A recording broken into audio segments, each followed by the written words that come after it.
Well, Taylor, you're the obvious man to speak to. Is emotional a word going into the weekend? I mean, yeah, you could say that. I think it's more of doing a job for the club I'm at, obviously Bristol City.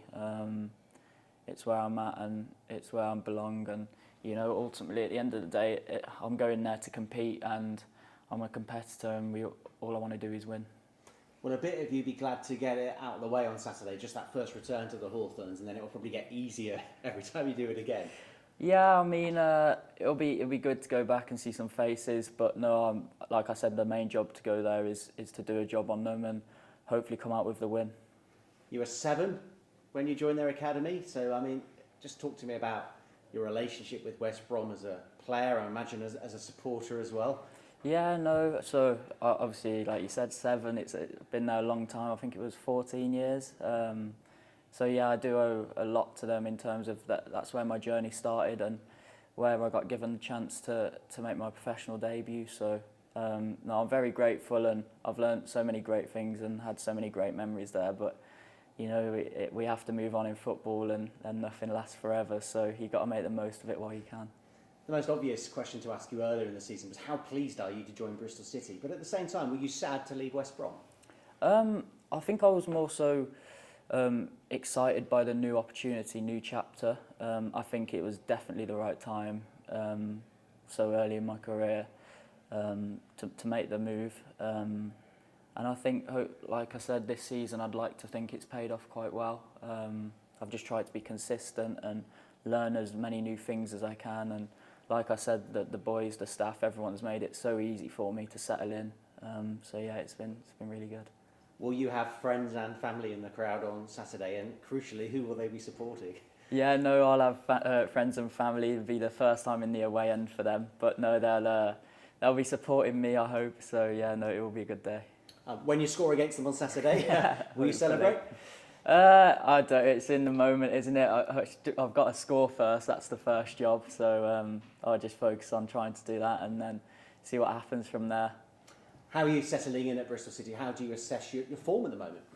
Yeah, no, I think it's been good. I mean, it's obvious that we haven't been on the best of runs up until the last game where we needed that win. And the boys and the staff have been terrific in terms of we've all been together collectively on and off the pitch. You know, no one's been too low, and like I said, when we were in the good moments, no one's been too high either. So we've got a real level headed group, and it's what we need, and it's helped us. And you've got the likes of Andy and Matty, but they didn't feature on Sunday. When it's a young squad out there, do you have to show maturity against Swansea and handle the pressure and the expectation of ending that run of defeats, which you did? Yeah, definitely. I think everyone helps everyone in this team. I mean, it was a real grind on last weekend, so you know it was all important to be together and, like I said, to get the win. And yeah, we all spur each other on. You know, in the tough moments when we're up against it, all of us get each other through it. So yeah, it's something we need to carry on. Did you feel a relief winning on Sunday and keeping the clean sheet? I wouldn't say relief. I would say more of a. I think we deserved it, to be fair, because our performances haven't been bad as such and hasn't really warranted the results sometimes that we've got. Sometimes we deserve a lot more from games. So the positives are that we're performing well. But then, like you said, we just need to get the final ruthless edge and turning those draws, losses into draws or wins. If Saturday's anything like your last away game at Ipswich, it'll be open. What did you learn from that gruelling defeat at Ipswich where you played so well but were robbed at the end? Yeah, I mean, you know, the lads were terrific that day for 80 minutes and we conceded 3 sloppy goals really. And that's on us, and that's something we've ironed out and worked on the grass and analysed in meetings. So you know, all the lads will be fully prepared going into the weekend and taking bits from each game, I suppose, in this last 4 or 5 games that we've learnt. So yeah, it should be a good outset. And football it has highs as well as lows. So having now successfully ended the losing run, what would it mean to end the season on a high and win some matches? Yeah, definitely. No, that's our aim. We're only looking up. We want to finish as high as we possibly can, and you know, the staff say it to us all the time that we've got, I think it's 9 games left, and just give everything for those 9 games, and let's see where we're at the end of the season, and just enjoy it. And the main thing is learn and take everything into next season then. And no danger at half-1, accidentally going into the home dressing room. You know where you're going on Saturday? Yeah, I know where I'm going, so yeah, I won't be turning right, I'll be turning left, so I'll be fully aware of that. Okay, I hope it goes well. Thank you. Thank you very much. Dare I ask, what sort of reaction do you think you'll get from the supporters there? Without tempting fate, of course. Yeah, no, I think it'll, well, if there was to be a reaction, I think it'd be reasonably nice. I mean, they're a club that like people coming through their academy, and you know, I'd like to think that I haven't done that bad for them, so hopefully it'll be a nice welcome back. Like the other side of it, I mean, you must be really looking forward to this game as well. Like, just from a personal, is it one you kind of would, the minute the signing happened, that you were looking to, or is it just another game? Yeah, it's kind of, I mean, the way I look at it, I mean, I just take game by game. I know it sounds really cliche, but I honestly do. Because I feel like that's where you get the best out of yourself as well. So you're not looking too far ahead. You're not looking in the past. You're focusing on the present and the now. But you know, yeah, like I said, it'll be good to go back. All the boys will be up for it, and you know, it'll be a really good game. Could you kind of, during the sort of the run, if you like, the 4 defeats, whatever, I appreciate you don't want to sort of dwell on it too much. We are looking forward and we want positive vibes and all that thing. But what was it like in the dressing room throughout that time? Because it is a young dressing room, and you know, people have said, the manager has said the first stuff against Swansea was almost a product of that, the kind of the tension and all that. I just wondered, from your perspective, I appreciate you are one of the younger elements of dressing, but what was it like within the squad during that time? I'd say it was, to be honest, it was reasonably good. I think if you were outside looking into the dressing room, if you were a fly on the wall, I think you'd generally be quite impressed. I mean, we dig people out when we had to, and we all came together when we had to. You know, we've got a really good balance in this squad of every player wants to speak, every player wants to learn, and ultimately at the end of the day, that gels the squad together even more. So through the tough times, the main thing we focus on is sticking together, and try and, you know, focus on ourselves in camp rather than what's going on outside, and you know, all that type of stuff. So, you know, that's something that's really helped us. And what about yourself? Because I know, like, the mantra is not too high after wins, not too low after defeats, that kind of thing. But, like, kind of how do you, when things aren't going that well, what are you doing to keep yourself on a level?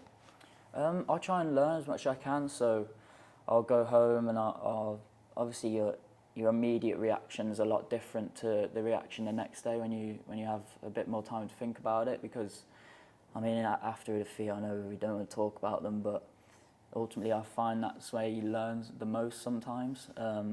So you can immediately go away from the game. Obviously, you're going to be upset and disappointed, but then you'll reflect and think, actually, there's a lot of positives. So you've just got to take the positives aside, keep doing them well, keep making them perfections, and then you've got to look and analyse where you could have done a bit better. For me, obviously, individually and a team, we do that. So I think that's something that really helps us as well. Confidence is like the ultimate thing that in football, that if you could just like inject in, sorry that sounds a bit, but you know what I'm saying, Yeah, like if you could have it all the time, it would be like wonderful, and almost it just sort of happens or it doesn't or what that. What are you kind of like in terms of your confidence? Like, are you genuinely super confident, or do you have times where you're not quite sure of yourself on the pitch and that sort of thing? No, I think growing up I've always been told to believe in yourself, no matter if, you know, don't be afraid to kind of make mistakes. If you're trying to be positive, you know, if you do it 10 times, you'd like to think at least 2 or 3 would come off. You just got to believe in your own ability, and that's something I try to work on a lot. I mean, I can make a lot more progression in terms of, you know, carrying that self-belief through every single game. But like you said, if we could inject it into ourselves, we all would. But no, I think it's something you've got to find within yourself and find what works for you.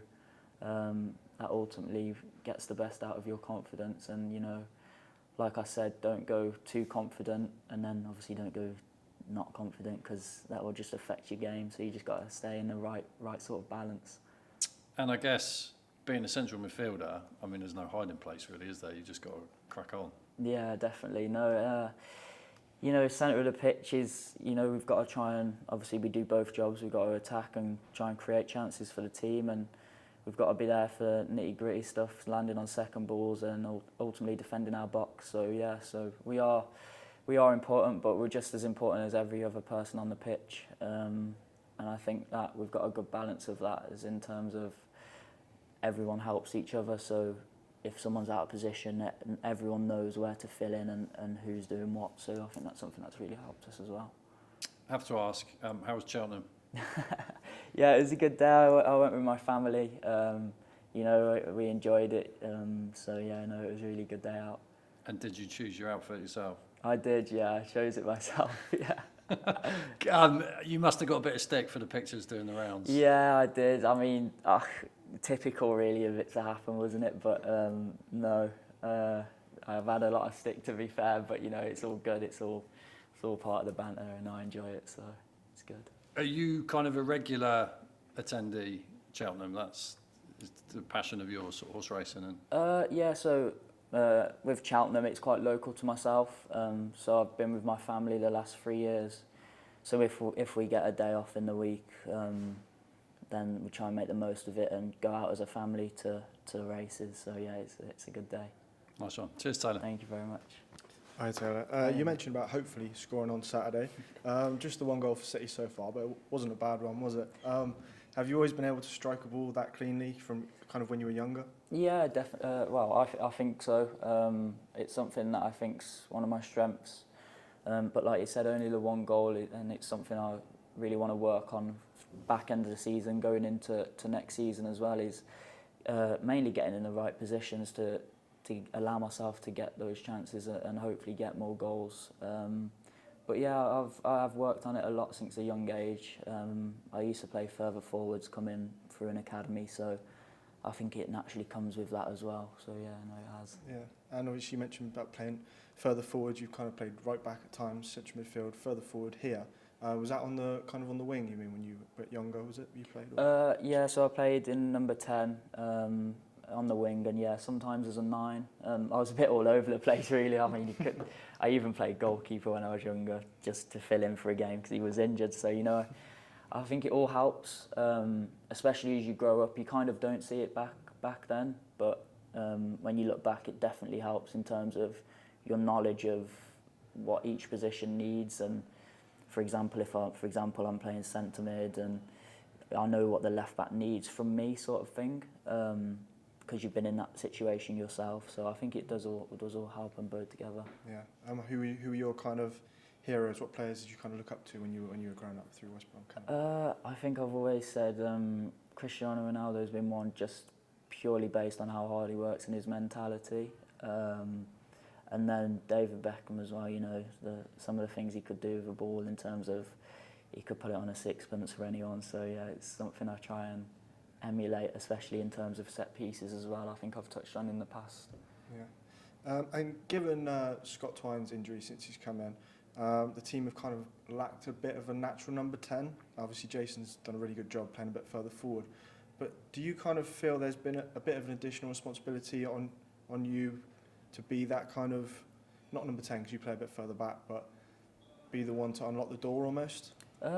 Yeah, well, I think everyone in the team's capable. We've got a really creative squad of players that ultimately want to excite and do their strengths as well. But yeah, like I said myself, I try and create as many chances as I can for the team, whether that's retaining possession, so we can go out the other side and attack that way, or whether that's playing forward myself and driving with the ball myself. So I just try and judge the game on how it's going and see what's best for the team, really. Yeah, and you mentioned you're looking forward to seeing a couple of faces back at West Brom. I just wonder, is anyone in particular looking forward to seeing, or maybe even coming up against in midfield? Well, no, I'm obviously I get excited for every game. I love playing football. It's my job, and I'm a competitor first at the end of the day. So it's no friends until the final whistle. And let's see if we still have any after the final whistle. So we'll see. That's one. Thanks, Taylor. Thank Cheers. you. Taylor, sorry, just one thing, because I appreciate this sort of event is like almost long gone now, but I don't know why we've never been asked this. Your squad number, why did you choose that squad number? 22. Yeah. To be honest, I didn't choose it. The media lads gave it to you so they could do the Taylor Swift thing. Is that Yeah, what it was? well, I'm not sure. You'll have to ask Ryan over there. But no, I didn't choose it. But you know, I remember seeing a thing 22 with Jude Bellingham. He was on about it emulates all the roles he can That's play. it, yeah. So yeah, I remember seeing a thing about that, which is good. So, but yeah, no, I didn't choose it.